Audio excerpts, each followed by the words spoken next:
799 ప్రార్థించుము, నీ జీవితములో నెమ్మది సుఖములందెను.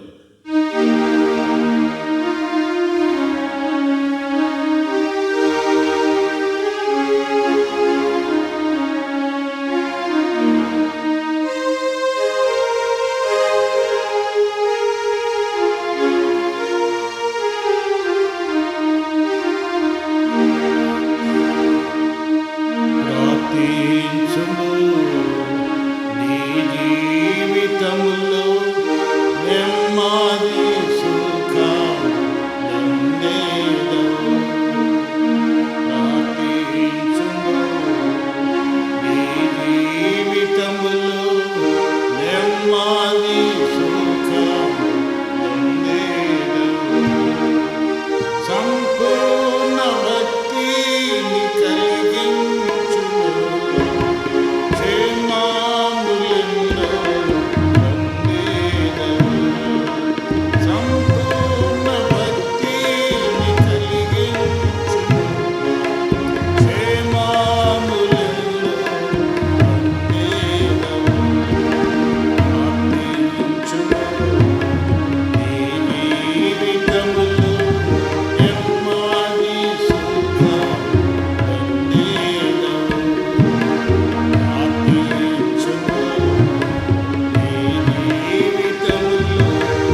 చివరగా 636.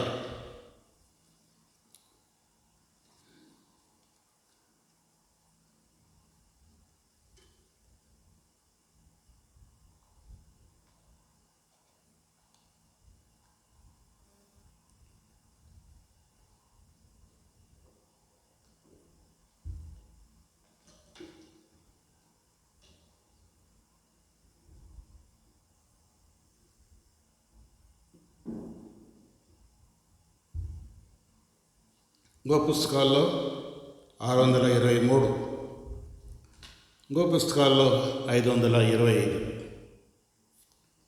ఇంకో పుస్తకాల్లో 636, ఇంకో పుస్తకాల్లో 623, ఇంకో పుస్తకాల్లో 525. ప్రియుడా, ప్రభు యేసునకు నీ వినుల నిమ్ము.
దేవుని వాక్యాన్ని విందాం.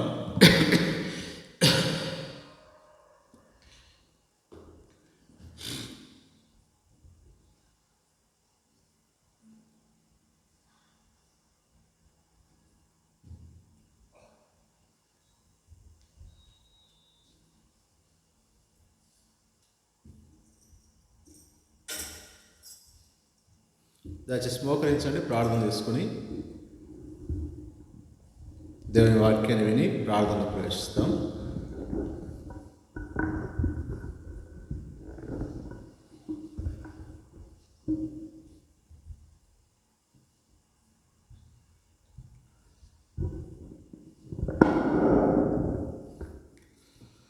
ప్రేమల దేవ, పరిశుద్ధుడైన తండ్రి, సర్వాధికారి అయిన దేవ, సర్వోన్నతుడైన దేవ, యేసుక్రీస్తు ప్రభు మా రక్షకుని నామములో మీ పాదములకు వందనములు, స్తుతులు, స్తోత్రం చెల్లించుకొనుచున్నాం. నమ్మదగిన దేవుడు, కృపా సత్య సంపూర్ణవు, కృప వెంబడి కృపను మీ పరిపూర్ణత నుండి మాకు ఇవిగా అనుగ్రహించుచున్న దేవుడు, సర్వకృపానిధి అయిన దేవుడు, సర్వ కృపలకు దాత అయిన దేవుడు, కృపయు కనికరం గల దేవుడు, ప్రభా మీకు వందనం చెల్లించుకుంటున్నాం. మీ కృపా బాహుల్యను బట్టి మా అధికములన్నింటినీ తుడిచివేస్తున్న దేవుడు, మీ కృపాక్షేమములు మాకు తోడుగా ఉంచిన దేవుడు, మీకే వందనాలు స్వామి. ఇంతవరకు ప్రభా మీ నామాన్ని బట్టి పాటలు పాడగలిగాం. ప్రభా మీకే వందనములు.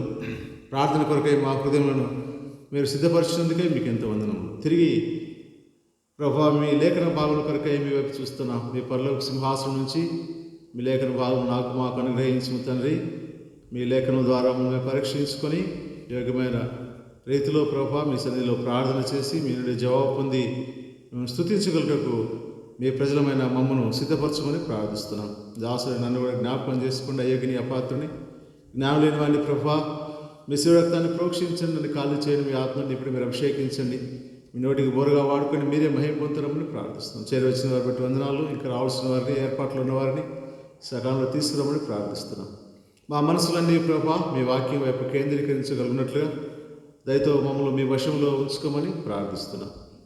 తిరిగి ప్రభా ఈ ఆవరణమంతటినీ మీ ఆత్మ సంచారం కోరుకుంటూ మమ్మల్ని తగ్గించుకుంటూ మీ నామాన్ని కనబడినటువంటి అంధకాశక్తులన్నింటినీ యేసుక్రీస్తు ప్రభు నామంలో బంధిస్తూ యేసుక్రీస్తు ప్రభు శ్రేష్టమైన నామమున స్తుతించి ప్రార్థించి వేడుకొనుచున్నాం తండ్రి, ఆమేన్.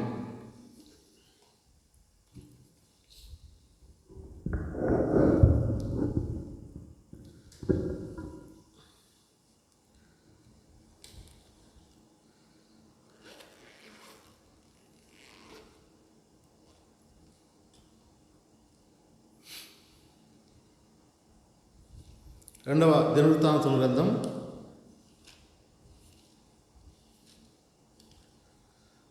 7వ అధ్యాయం 14వ వచనం అందరూ కలిసి చదువుకుందామండి. రెండవ దినవృత్తాంతముల గ్రంథం 7వ అధ్యాయం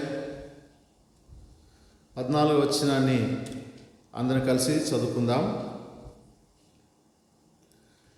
నా పేరు పెట్టబడిన నా జనులు తమను తాము తగ్గించుకొని ప్రార్థన చేసి నన్ను వెదకి తమ చెడు మార్గమును విడిచిన ఎడల ఆకాశము నేను వారి ప్రార్థన విని వారి పాపమును క్షమించి వారి దేశమును స్వస్థపరచుదును. దేవుడు అంటున్నాడు, వారి పాపమును క్షమిస్తాను, వారి దేశమును స్వస్థపరుస్తాను, వారి ప్రార్థన ఆలకిస్తాను అంటున్నాడు. అయితే ఆ ప్రజలు ఎలా ఉండాలని ప్రభు కోరుతున్నాడంటే తమను తాము తగ్గించుకొని ప్రార్థన చేయాలి. మొట్టమొదటిగా తమను తాము తగ్గించుకొని ప్రార్థన చేసి నన్ను వెదకి తమ చెడు మార్గమును విడచిన ఎడల ఆకాశంలో నేను వారి ప్రార్థన వింటాను. దేవుడు తన ప్రజలతో ఈ విధంగా సెలవిస్తూ ఉన్నాడు. తన ప్రజలు ఇలాగా ఉండాలని ఆయన కోరుకుంటూ ఉన్నాడు. మనం గమనించినట్లయితే మనల్ని మనం తగ్గించుకొని ప్రార్థన చేయుట, అలాగా మనం ప్రార్థన చేసినప్పుడు దేవుడు మన ప్రార్థన వింటాడు. ఆకాశం నుండి నేను వారి ప్రార్థన వింటాను, వారి పాపములు క్షమిస్తాను, వారిని స్వస్థపరుస్తాను అని ప్రభువు సెలవిస్తూ అన్నాడు. మరి తగ్గించుకునే ప్రార్థన ప్రభు చెప్పాడు, దాని గురించి కూడా చెప్పాడు. లూకాసు వార్త 18వ అధ్యాయంలో మనం గమనించినట్లయితే ఏమిటి ఈ తగ్గించుకొని చేసేటటువంటి ప్రార్థన అని మనం గమనించినట్లయితే ప్రభు అన్నాడు లూకాసు వార్త 18వ అధ్యాయంలో 13వ వచనం, అయితే సుంకరి దూరంగా నిల్చుండి ఆకాశం వైపు కన్నులెత్తుటికైన ధైర్యం చాలక రొమ్ము కొట్టుకొనుచు దేవా పాపినైన నన్ను కరుణించుమని పలికెను. అతనికంటే ఇతడు నీతిమంతుడిగా తీర్చబడి తన ఇంటికి వెళ్ళనని మీతో చెప్పుచున్నాను. తను తాను తగ్గించుకున్నవాడు తను తాను హెచ్చించుకున్నవాడు తగ్గించబడినని, తను తాను తగ్గించుకున్నవాడు హెచ్చించబడినని చెప్పాను. ప్రభు చెప్పాడు. ఇక్కడ తగ్గించుకున్నవాడు ఎవరు చెప్పండి? ఎవరు తగ్గించుకున్నారు, ఎవరు హెచ్చించుకున్నారు? అర్థమవుతుందా ఈ మాటలు మీకు? ఎవరు తగ్గించుకున్నారు? సుంకరి. ఇద్దరు వచ్చారు ప్రార్థనకి, దేవుని సన్నిధానానికి వచ్చారు. ఇద్దరు దేవుని సన్నిధానానికి వచ్చారంటే ఇద్దరు క్రైస్తవులే కదా, ఇద్దరు దేవుని ఎరిగిన వారే. ఇద్దరు దేవుని సన్నిధిలో ప్రతిఫలం పొందడానికే వచ్చారు. ఇద్దరు ప్రార్థనకు వచ్చారు. అయితే ఒక వ్యక్తి ప్రార్థన చేస్తున్నాడు, ఆ వ్యక్తి పరిసయ్యుడు. ఆ వ్యక్తి నిలబడి దేవా నేను చోరులను, అన్యాయస్తులను, వ్యభిచారులైన ఇతర మనుషుల వలనైనను ఈ సుంకర వలనైనా ఉండనందుకు నీ కృతజ్ఞతాస్తులు చెల్లించున్నాను. వారమునకు 2 మార్లు ఉపవాసం చేయొచ్చు, నా సంపాదన అంతట్లో 10వ వంతు చెల్లించున్నానని తనలో తాను ప్రార్థించుండెను. అయితే సుంకరి దూరముగా నిలుచుండి ఆకాశం వైపు కళ్ళెత్తుడికైన ధైర్యం చాలక పాపినైన నన్ను కరుణించమని పలికెను. ఇది వారిద్దరు చేసినటువంటి ప్రార్థన. ఒక ఆయన సుంకరి, ఒక ఆయన పరిసయ్యుడు. మొట్టమొదటి పరిసయ్యుడు ప్రార్థన చేశాడు, ఆ తర్వాత సుంకరి ప్రార్థన చేశాడు. దేవుడు అన్నాడు, ఈ తను తాను తగ్గించుకున్న వ్యక్తి హెచ్చించబడ్డాడు. ఈ సుంకరి పరిసయ్యుని కంటే నీతిమంతుడుగా తీర్చబడి తన ఇంటికి వెళ్ళాడు అనే మాటలు దేవుడు ఇక్కడ సెలవిస్తూ ఉన్నాడు. మరి ఏమిటి ఈ తగ్గించుకునే ప్రార్థన? మనకేమర్థమైంది? అసలు ఈ వ్యక్తి చేసినటువంటి ప్రార్థన ఏమిటి? ఏమని ప్రార్థన చేశాడు? దేవా పాపినైన నన్ను కరుణించుము. అదే అతను చేసినటువంటి ప్రార్థన. ఏమిటి ఆ తగ్గింపు ప్రార్థన అని మనం ఆలోచించినట్లయితే, దేవా పాపినైన నన్ను కరుణింపుము అంటే ఏముంది దీంట్లో? తగ్గింపు ఏమిటి? తగ్గింపు అంటే తను పాపిని ఒప్పుకుంటున్నాడు. తను పాపిని, నేను పాపము చేశాను ప్రభువా అని దేవుని సన్నిధిలో తను ఒప్పుకుంటున్నాడు. అది దేవుడు ఇష్టపడ్డాడు. దేవుడు ఇష్టపడి అతన్ని నీతిమంతుడిగా తీర్చాడు. ఆ ప్రార్థన వల్ల, తన పాపాన్ని తాను ఒప్పుకునటం వల్ల అతడు నీతిమంతుడిగా చేయబడ్డాడు. అతని కంటే నీతిమంతుడిగా చేయబడ్డాడు. పరిసయ్యుని కంటే సుంకరి నీతిమంతుడిగా చేయబడ్డాడు. కనుక ఈ ఎంతో ప్రాముఖ్యమైనటువంటి విషయం. మనలో ఆ వ్యక్తి తాను పాపినని గ్రహించగలిగాడు. నేను పాపిని. కనుక ఈ దినాల్లో మనం గమనించినట్లయితే ఈ మాట చెప్పడానికి కొన్నిసార్లు హృదయం ఒప్పుకోదు. మానవుని యొక్క హృదయం ఎందుకు నేనేనా తప్పు చేసింది, అవతల మనిషి తప్పు చేయలేదా, వాడు తప్పు చేయలేదా, వీడు తప్పు చేయలేదా, వాడు చేయలేదా, నేనైనా తప్పు చేసేది అని హృదయం ఏం చేస్తుంది? సమర్థించేదానికి ప్రయత్నం చేస్తుంది. దావీదు అన్నాడు, నేను పాపము చేసి తిని. ఏమన్నాడు? నేను పాపం. తను చేసిన పాపాన్ని తాను ఒప్పుకున్నాడు, ప్రభు సన్నిధిలో ఒప్పుకున్నాడు. కనుక ఆ విధంగా ఒప్పుకునేటటువంటి మనస్సు. అందుకే కీర్తనకారుడు అంటాడు, తన పొరపాట్లు కనుగొనగలవాడు ఎవడు తన పొరపాట్లు 19వ కీర్తన 19, 20, 18 కీర్తన 19,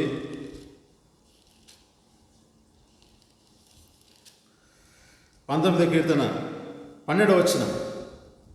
తన పొరపాట్లు కనుగొనగలవాడు ఎవడు? నేను రహస్యముగా చేసిన తప్పులు క్షమించి నన్ను నిర్దోషిగా తీర్చుము. దురభిమాన పాపములో పడకుండా నీ సేవకుని ఆపుము. వాటి నన్ను ఏలనీయకము. అప్పుడు నేను యథార్థవంతుడినై అధిక ద్రోహము చేయకుండా నిందారహితుడను అవుతాను. ఈ కీర్తనకారుడు, ఇది కూడా దావీదు భక్తుడు రాసినటువంటి కీర్తన. ఆయన అంటున్నాడు, తన పొరపాట్లు కనుగొనగలవాడేవాడు? నిజంగా మనం గమనించినట్లయితే ఈ యొక్క పరిచయను మనం గమనించినట్లయితే ఈ సుంకర్లో ఉన్నటువంటి ఆ యొక్క పాపం కనబడతా ఉంది. ఆ యొక్క బలహీనతలు ఈ వ్యక్తి కనబడతా ఉన్నాయి. అయితే ఈ యొక్క సుంకరి ప్రార్థన చేస్తున్నప్పుడు తన బలహీనతలను తాను ప్రభు సన్నిధిలో పట్టుకుంటున్నాడు. ప్రభువా, పాపినైన నన్ను కరుణించు. తన పొరపాట్లు కనుగొనగలవాడేవాడు? నేను రహస్యంగా చేసిన పాపములు తప్పులు క్షమించి నన్ను నిర్దోషిగా చేయి. దురభిమాన పాపములు అనగా ఈ సొంత తను తాను ప్రేమించు, అంటే ఇది బైబిల్ కొంత ఇంగ్లీష్ బైబిల్లో దీనికి ట్రాన్స్లేషన్ ఏముందంటే అహంకారమైన లేదా గర్వమైన అటువంటి పాపంలో పడకుండా నీ సేవకుని ఆపు. వాటిని నన్ను ఏలనీయకు.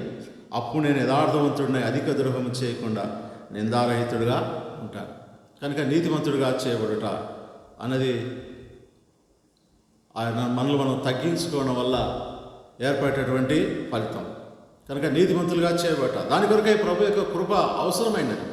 ఎలా నీతిమంతులుగా చేయబడతాం? నీతిమంతుడు లేడు, ఒక్కడు లేడు. క్రియల ద్వారా మనం నీతిమంతులుగా చేయబడలేము. మన సొంత క్రియల ద్వారా మనం నీతిమంతులుగా చేయబడలేము. ప్రభు సన్నిధిలో మనం తగ్గించుకుంట ద్వారానే, ప్రభు సన్నిధిలో మన పాపములు ఒప్పుకుంట ద్వారానే. తీతుపత్రిక 3వ అధ్యాయం 5వ వచనం రాయబడింది, మనం నీతిని అనుసరించి చేసిన క్రియల మూలముగా కాక తన కనికరము చొప్పుననే పునర్జన్మ సంబంధమైన స్నానం ద్వారా పరిశుద్ధాత్మ మనకు నూతన స్వభావం అనుగ్రహించడం ద్వారా మనల్ని రక్షించను. ఈ కృప ద్వారా మీరు నీతిమంతులుగా తీర్చబడ్డారు. కృప ద్వారా నీతిమంతులుగా తీర్చబడ్డారు. ఈ కృప ద్వారానే రక్షించబడ్డారు. ఎఫెసీ పత్రిక 2వ అధ్యాయంలో కృప ద్వారా రక్షణ, కృప ద్వారా నీతిమంతులుగా చేయబడ్డారు. కనుక ఈ కృపను మనం పొందడానికి, నీతిమంతులుగా చేయబడ్డానికి ప్రభువా నేను పాపిని, అన్ని పాపాలను ఒప్పుకోవాలి. ప్రభు సన్నిధిలో చాలాసార్లు జనరల్గా చెప్పేస్తాం, మనకు అలవాటు, ప్రభువా నా పాపాలు క్షమించు, నా దోషాలు క్షమించు, నా అతిక్రమణలు క్షమించు, అవన్నీ ఏవో ఆయనే చూసుకోవాలి. నిజంగా మనం ప్రభు సన్నిధిలో మనము ఏకాంతంగా ఉన్నప్పుడు, మన ఒంటరి ప్రార్థనలో మనము మోకరించినప్పుడు మన జీవితాన్ని మనం పరీక్షించుకొని, ప్రభువా అక్కడ ఈ విధంగా మాట్లాడాను, ఇక్కడ ఈ పని చేశాను, అక్కడ అది చూశాను, ఇక్కడ ఇది చేశాను, ప్రభువా ఇవన్నీ తప్పులే, ఇవన్నీ పాపాలే, ప్రభువా నన్ను క్షమించు, నేను పాపిని అని ఒప్పుకోగలిగితే హృదయం తేలిక అవుతుంది. చాలాసార్లు అట్లా ప్రభు సన్నిధిలో మన దోషములన్నిటినీ మన దోషములన్నిటినీ మనము పరిశీలించుకొని ఒప్పుకోవడానికి మనసు ఒప్పుకోదు. అపవాది మోసం చేస్తాడు. ఆగ్రహాన్ని కరుణించు ప్రభు. చాలాసార్లు మనం అంటాం, చేసుకోవాలని పాపాలు చేశాను నన్ను క్షమించు, అంతే. నిజమైన పశ్చాత్తాపం అనేది ఉండదు. మళ్ళా ఫలాని పర్టికులర్ విషయానికి వచ్చేసరికి నేను నాది తప్పు కాదు, నీది తప్పు కాదు, ఆ విధంగా మనము ఆ తప్పు ఒప్పుల గురించి మనము ఆలోచిస్తాం. అట్లా కాదు. అయితే ప్రభు కూడా అన్నాడు, ఈ విషయంలో మన మనసాక్షి మన మీద ఒకసారి మన హృదయం మన మీద చెప్పినప్పుడు, అయ్యా నువ్వు తప్పు చేయలేదు అన్నప్పుడు ఎందుకు ఒప్పుకోవాలి? అలా కూడా అపవాది మనల్ని మోసం చేస్తాడు. నువ్వు తప్పు చేయలేదులే, నువ్వు ఎందుకు ఒప్పుకోవాలి, యు ఆర్ రైట్, నువ్వు నీతిమంతుడివే అని చెప్తుంది. అయితే అటువంటి ప్రార్థన మనల్ని నీతిమంతులుగా చేయి. ప్రభు కూడా ప్రార్థన, అటువంటి సందర్భం వచ్చినప్పుడు ప్రభు ఒక మాట చెప్తాడు. పేతురుపత్రిక 1 పేతురుపత్రిక 2వ అధ్యాయం 21వ వచనం మనం గమనించినట్లయితే ప్రభు అంటాడు, అక్కడ రాయబడింది, ఆయన మీ కొరకై బాధపడి మీరు తన అడుగుజాడలను నడుచు నిమిత్తము మీ కొరకై మాదిరి ఉంచిపోయాను. ఆయన దూషించబడి, ఆయన పాపము చేయలేదు, ఆయన నోట ఏ కపటమును లేదు. ఆయన దూషించబడి బదులు దూషించలేదు. ఆయన శ్రమ పెట్టబడి బెదిరించక న్యాయంగా తీర్పు తీర్చి దేవునికి తన్ను తాను అప్పగించుకున్నాడు. అది ప్రభు యొక్క మనసు. అటువంటి మనసు మనం కలిగినట్లయితే మన ప్రార్థన దేవుడు ఆలకిస్తాడు. ఆ వ్యక్తిని ఎలాగా నీతిమంతుడిగా తీర్చాడో అలాగా నీతిమంతుడిగా నీవు నేను కూడా తీర్చబడతాం. ఆ వ్యక్తి ఎలా హెచ్చించబడతాడో తనతో తగ్గించుకున్నవాడు ఎలాగ హెచ్చించబడతాడని ప్రభు చెప్పాడో అలాగా నీవు నేను కూడా హెచ్చించబడతాం. ఒకనొక దినం చాలాసార్లు అనుకుంటాం తగ్గించుకుంటే మనం అక్కడెక్కడనే ఉంటాం. మనం తగ్గించుకుంటే ఎక్కడ ఉంటాం? ఎక్కడి వాళ్ళము అక్కడే ఉంటాం. ఆయన చూడు ఎంత పైకి పోతున్నాడు, ఈయన చూడు ఎంత పైకి పోతున్నాడు అని అనుకుంటాం. అది మానవ సహజం. మనుషులమైన మనం అలాగే తలంచుకుంటాం. మనకు కనబడేది కూడా అలాగే కనబడుతూ ఉంది.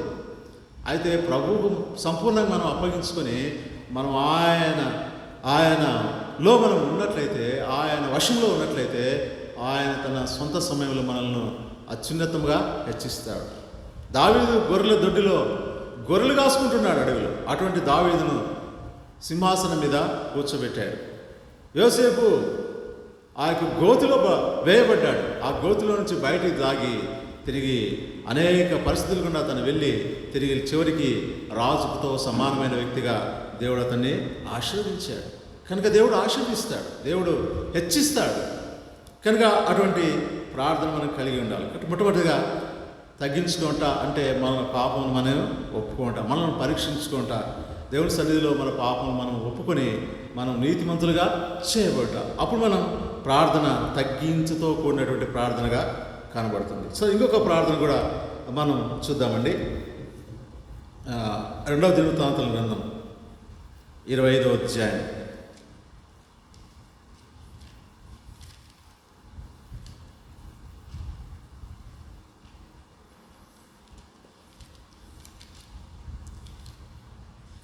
26వ వచనం.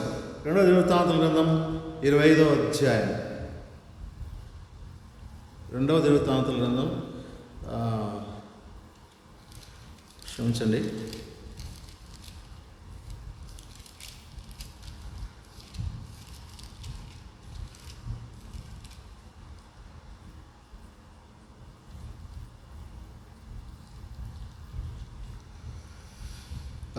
32వ అధ్యాయం 25, 26 వచనాలు 25, 26 వచనాలు చదువుదామండి. 2వ దినవృత్తాంతాల గ్రంథం 32వ అధ్యాయం 25, 26 వచనాలు. అయితే హిజ్కియా మనసున గర్వించి తనకు చేయబడిన మేలుకు తగినట్లు ప్రవర్తింపనందున అతని మీదికి యూదా యెరూషలేముల వారి మీదికి కోపం రాగా హిజ్కియా హృదయ గర్వం విడిచి తాను యెరూషలేము కాపురస్తులను తమ్మును తాము తగ్గించుకునేది కనుక హిజ్కియా దినములో యెహోవా కోపము జనుల మీదికి రాలేదు. ఇక్కడ కూడా తగ్గించుకొని దేవుని సన్నిధిలో కనబడ్డా, దేవుని సన్నిధిలో తగ్గించుకోవటం వల్ల వీరు పొందేటువంటి ఆ బెనిఫిట్ ఏమిటంటే దేవుని యొక్క కోపాన్ని గురించి వారు తప్పించబడ్డారు. దేవుని కోపం నుంచి తప్పించబడ్డారు. మరి ఇక్కడ ఏ విషయంలో తగ్గించుకున్నాడు?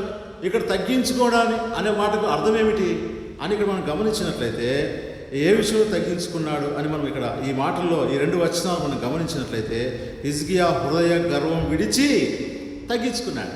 ఒకప్పుడు గర్వంగా ప్రవర్తించాడు, గర్వాన్ని పొందే గర్వంగా ప్రవర్తించాడు. అయితే ఇప్పుడు ఎప్పుడైతే దేవుని కోపము తన మీదకి వచ్చిందో, తన ప్రజల మీదకి వచ్చిందో అప్పుడు తన హృదయ గర్వం విడిచి ఏం చేశాడు? తగ్గించుకున్నాడు. కనుక గర్వముగా ఉంటే దేవుడు మన ప్రార్థన ఆలకించాడు.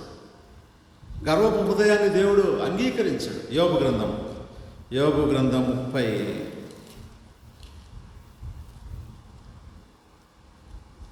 35వ అధ్యాయం యోబు గ్రంథం 35వ అధ్యాయం 12వ వచనం. యోబు గ్రంథం 35వ అధ్యాయం 12వ వచనం.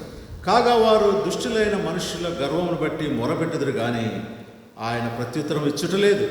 నిశ్చయముగా దేవుడు నిరర్ధకమైన మాటలు చెవిని పెట్టడు, సర్వశక్తుడు వాటిని లక్ష్య పెట్టడు. ఎవరికి ప్రార్థన చేస్తున్నాం? మనం దేవునికి ప్రార్థన చేస్తున్నాం. దేవుని మనం మోసం చేయగలుగుతామా? చేయలేం. దేవుడు సర్వం ఎరిగినటువంటి దేవుడు. ఆయన సర్వశక్తుడు ఈ నిరర్ధకమైన మాటల్ని లక్ష్య పెడతాడా? ఆయన తెలీదా మన హృదయం ఏమిటో? అన్నీ ఆయనకు బాగా తెలుసు. కనుక ఇక్కడ అంటాడు, వారు దుష్టులైన మనుషుల గర్వాన్ని బట్టి మొరపెడతారు, ఆయన వారికి ప్రత్యుత్తరము ఇచ్చుటలేదు. ప్రార్థన చేస్తున్నారు కానీ ప్రత్యుత్తరము రావడం లేదు. కారణం ఏమిటంటే ఆ యొక్క హృదయ గర్వం. హిజ్కియా తన హృదయ గర్వాన్ని విడిచిపెట్టి తను తాను తగ్గించుకొని ప్రార్థన చేసినప్పుడు దేవుడు ఏం చేశాడు? ఆ కోపం, ఆ ఉగ్రతను తప్పించాడు. కనుక ఈ గర్వము అనేది కూడా చాలాసార్లు మన ప్రార్థనను దేవుని సన్నిధికి చేరకుండా, లేదా దేవుని సన్నిధిలో నుండి మనకు రావాల్సిన ఆశీర్వాదాలు రాకుండా ఈ గర్వం అనేది కూడా ఏం చేస్తుంది? అడ్డుకుంటుంది. కనుక సర్వశక్తుడు, ఆయన సర్వశక్తి కలిగినటువంటి దేవుడు. ఆయన వ్యర్థమైన నిరర్ధకమైన మాటలు ఆయన చెవిని పెట్టాడు. ఆయన ప్రత్యుత్తరమీయడు. ఎప్పుడైతే హృదయ గర్వం బట్టి మనం ప్రార్థన చేస్తాం కనుక అది తీసివేసుకుంటే మనము ఆశీర్వాదాలు పొందగలుగుతాం. అలాగా కొంతమంది గర్వించి ఎంత నష్టపోయిన వారు ఉన్నారు. ఒక వ్యక్తి ఉన్నాడు, అతను మంచి ధనవంతుడు. అతను ఏమనుకున్నాడు? దండిగా సంపాదించాను, ఈ కొట్లు విప్పి పెద్దవి కట్టిస్తాను, ఓ నా ప్రాణమా తినుము త్రాగుము సుఖించుము అని తనలో తాను అనుకున్నాడు. దేన్ని బట్టి గర్వపడ్డాడు? తనకు కలిగినటువంటి ఆస్తి బట్టి, తనకు కలిగినటువంటి ఆ యొక్క పొలాన్ని బట్టి, లేదా తనకు కలిగినటువంటి ఆ యొక్క పరిస్థితి అంతటి బట్టి, కలిగినటువంటి ఆ ఘనతను బట్టి, ఆ సంపదను బట్టి, ఆ ధనాన్ని బట్టి, ఆ ధాన్యాన్ని బట్టి అతను గర్వించాడు. అయితే ప్రభు అంగీకరించాడా? ఊరి వెరివాడా, ఈ రాత్రి నీ ప్రాణాన్ని అడుగుతాను, నువ్వు సంపాదించినవన్నీ ఎవరవుతాయి? కనుక తను కలిగినటువంటి ఆ ధాన్యాన్ని బట్టి, లేదా ఆస్తిని బట్టి అతను గర్వించాడు. ఇంకొక వ్యక్తిని కూడా మనం చూసాం, ఇందాకనే చూసాం. ఆ వ్యక్తిలో ఒక రకమైన గర్వం ఉంది. ఏమిటి ఆ గర్వం? ప్రభు సన్నిధికి వచ్చాడు, ప్రార్థన చేయడానికి వచ్చాడు. ప్రభు ఈ సుంకరి వలే కాక వారానికి 2 సార్లు ఉపవాసం ఉంటున్నాను, నా యొక్క సంపాదనలో 10వ వంతు నీకు చెల్లిస్తున్నాను. చూడండి, ఇది ఎటువంటి గర్వము! ఇది తాను హెచ్చించుకున్నాడు ప్రభు సన్నిధిలో. ఇది ఆత్మీయమైనటువంటి గర్వం. ఇటువంటి గర్వము కలిగినప్పుడు కూడా ఆ వ్యక్తి ప్రార్థన దేవుడు అంగీకరించాడా? అంగీకరించలేదు.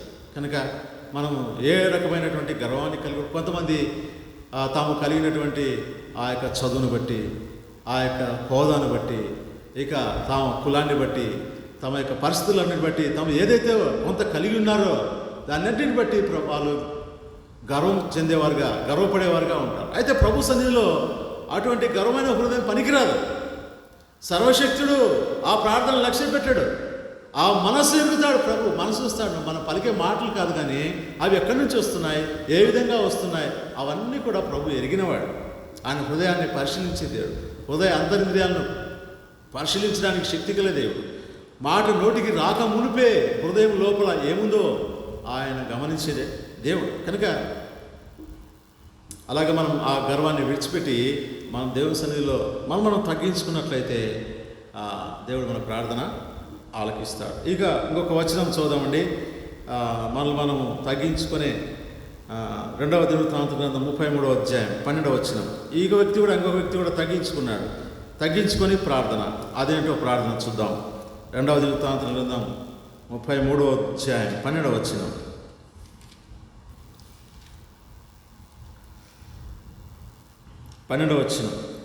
అతడు శ్రమలో ఉన్నప్పుడు తన దేవుడైన యెహోవాను బతిమాలుకొని తన పితరుల దేవుని సన్నిధిని తాను బహుగా తగ్గించుకొని ఆయనకు మొరలిడగా ఆయన అతని విన్నపమును ఆలకించి యెరూషలేమునకు అతని రాజ్యంలోనికి అతను తిరిగి తీసుకుని వచ్చినప్పుడు యెహోవా దేవుడై ఉన్నాడని మనష్షే తెలుసుకో. ఇక్కడ ఒక రాజు ఉన్నాడు, ఆయన పేరు మనష్షే. ఆయన హిజ్కియా యొక్క కుమారుడు. హిజ్కియా ఆయన తండ్రి హిజ్కియా అనే వ్యక్తి దేవునికి అనుకూలంగా నడుస్తూ వచ్చాడు.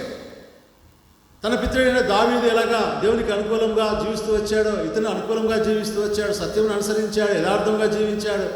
అలాగా దేవుని దృష్టిలో మంచివాడుగా సాక్ష్యం పొందాడు. అంతేకాదు దేవుడు అతని ప్రార్థన ఆలకించి 15 సంవత్సరాల ఆయుష్ అతనికి పెంచాడు. అది ఆ తండ్రి యొక్క జీవితం. అయితే అతని కుమారుడు మనష్షే ఉన్నాడు. అతడు తండ్రి చేసిన దానికి వ్యతిరేకంగా చేశాడు, దేవునికి విరుద్ధమైన కార్యములు చేశాడు, దేవునికి వ్యతిరేకమైన పనులు చేశాడు, దేవునికి ఇష్టం లేనటువంటి, దేవునికి కష్టమైనటువంటివి, దేవుడు సహించినటువంటి పనులన్నీ చేసి తాను విరుద్ధంగా ప్రవర్తించాడు. అయితే ప్రభు దయగలవాడు కనుక ఇక్కడ ఒక మాట రాయబడింది 10వ వచనం 33 వచనంలో యెహోవా మనుష్యులకును అతని జనులకును వర్తమానములు పంపినను వారు చెవియకపోయి. చూడండి, దేవుడు హెచ్చరిస్తాడు. హెచ్చరించకుండా ఏ వ్యక్తిని కూడా ఆయన శిక్షించాడు. హెచ్చరించి అయా జాగ్రత్త అని మనుషులను పంపి వర్తమానం పంపాడు. No use. అతని యొక్క మనసు అలాగా కఠినమైపోయింది. అయితే దేవుడు ఏం చేశాడు చూడండి, 11వ వచనం. కాబట్టి యెహోవా అష్షూరు రాజు యొక్క సైన్యాధిపతులను వారి మీదికి రప్పించెను.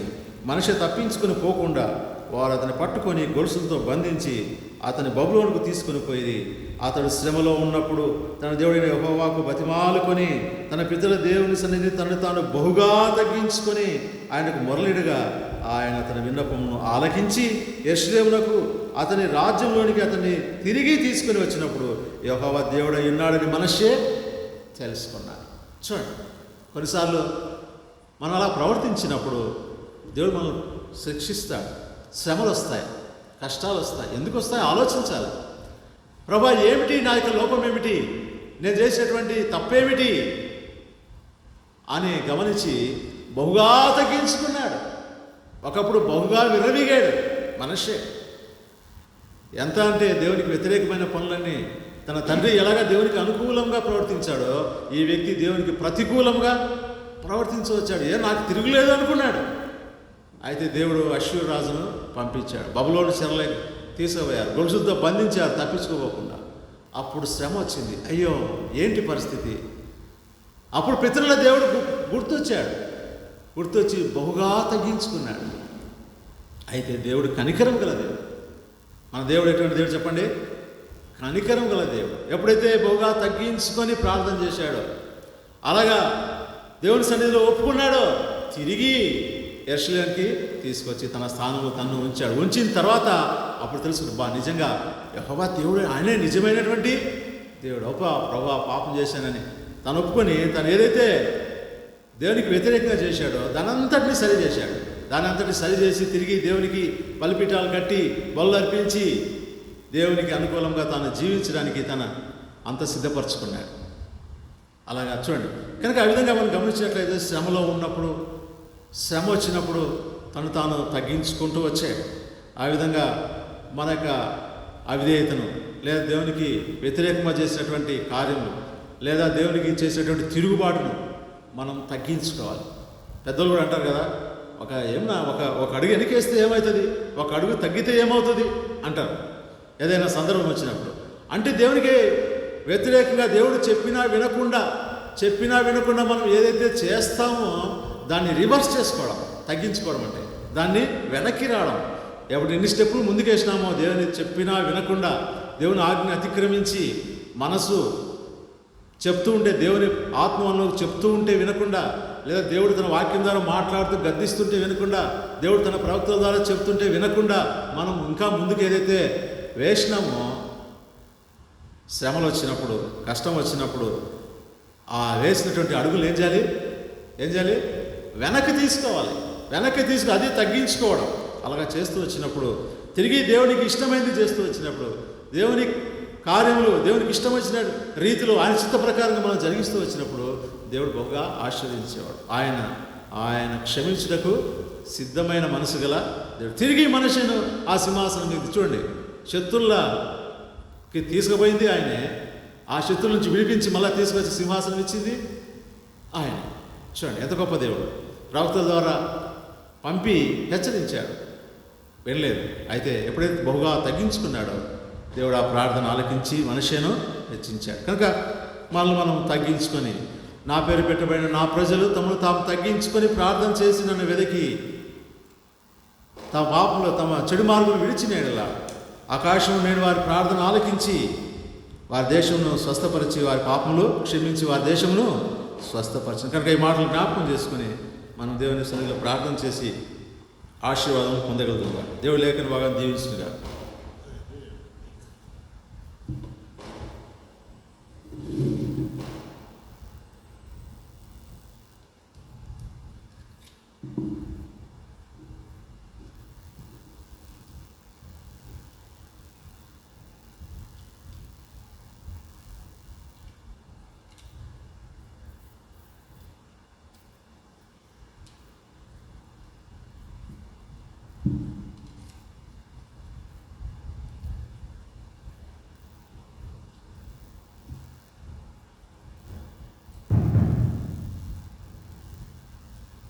ప్రార్థన చేస్తాం.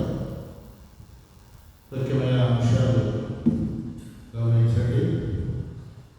జయరాజు వల్ల కుమార్తె విమల థైరాయిడ్ డెంగ్యూ జ్వరంతో అది గ్రేడ్ 6 కూడా తగ్గినాయి, చాలా తగ్గినాయి. మరి ప్రార్థించండి, కోరాడు. దేవుడికి సాధ్యమైనట్టు ఏది లేదు. సంఘంగా మనం ప్రార్థన చేస్తాం. ప్రభు సహాయం చేసి ఆ ప్లేట్లెట్స్ అన్నీ కూడా హెచ్చించినట్టుగా ప్రార్థన చేస్తాం. వాళ్ళ కుటుంబంలో చిన్న పాప కూడా చేరలేదు. ఆ పాప కేజీ ఆ అమ్మాయి కూడా చేరలేదు. ఇంట్లో ఇద్దరు కూడా జ్వరాలు ఉన్నారు. ఇంట్లో చాలా సమస్యలు ఉంది. దయచేసి మీరు కుటుంబ ప్రార్థనలు కూడా జ్ఞాపకం పెట్టుకుని జయరాజు కుటుంబం కొరకై ప్రార్థించండి. తర్వాత సువాసన వల్ల నాయన కూడా హాస్పిటల్లో ఉంటాడు, నెల్లూరు హాస్పిటల్. మరి ఆయన కూడా ఆక్సిజన్ లెవెల్స్ తగ్గిపోయింది. లంగ్స్లో మరి నీరు చేరిందని డాక్టర్ చెప్పారు. దానికోసము నెల్లూరు హాస్పిటల్ ఉన్నాడు, గొల్లనేని హాస్పిటల్. ప్రభు సహాయం చేయనట్లు, స్వస్థపరిచినట్లుగా ప్రార్థన చేయండి. ఇంకా ఏదైనా బలహీనంగా ఉన్నవారు ఏదైనా ఉంటే చెప్పండి, వారి కోసం కూడా ప్రార్థన చేస్తాం. తర్వాత ఎప్పుడూ కొరకు కూడా ప్రార్థన చేస్తాం. అక్కడ సమాధానం ఇచ్చాడు. ఇంకా పరిపూర్ణమైన సమాధానం ఇచ్చినట్లుగా తిరిగి అందరూ కూడా కలిసి పరిచర్య జరిపించినట్లుగా మనము ప్రార్థన చేస్తాం. తర్వాత రెండవ శనివారం మనకు చేయింపలేకపోయింది. దేవుని కృపను బట్టి పోయిన నెలలో బాగా అందరూ వచ్చారు. ప్రతి ఒక్కరూ ప్రార్థించే వాళ్ళు అందరూ కూడా వచ్చి ప్రార్థన చేశారు.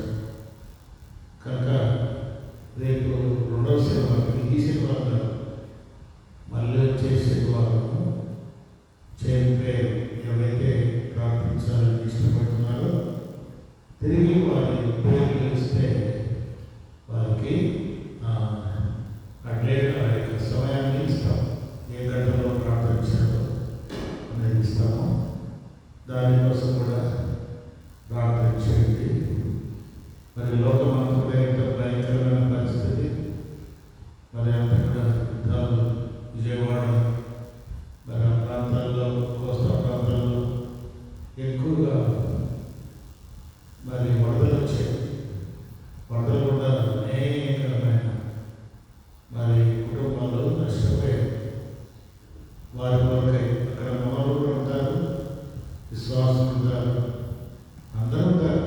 కనుక విజయవాడ కొరకు వారి అక్కడ చుట్టుపక్కల ప్రాంతంలో వారి కొరకు వారుగా ప్రార్థించండి. సువార్త ప్రకటిస్తున్నారు. ఎన్ని పరిస్థితులు వచ్చినా కూడా సువార్త ప్రకటిస్తున్నారు. ఆ సువార్త మరి భరించి అనేక ఆత్మలు మరి రక్షణ పొందినట్లుగా ప్రార్థన చేస్తాం. ఆ సువార్త ప్రకటించే వారిని కూడా దేవుడు కాపాడుతున్నట్లుగా ప్రార్థన చేస్తాం. ఇంకా మీ ప్రార్థన భారం ఏమన్నా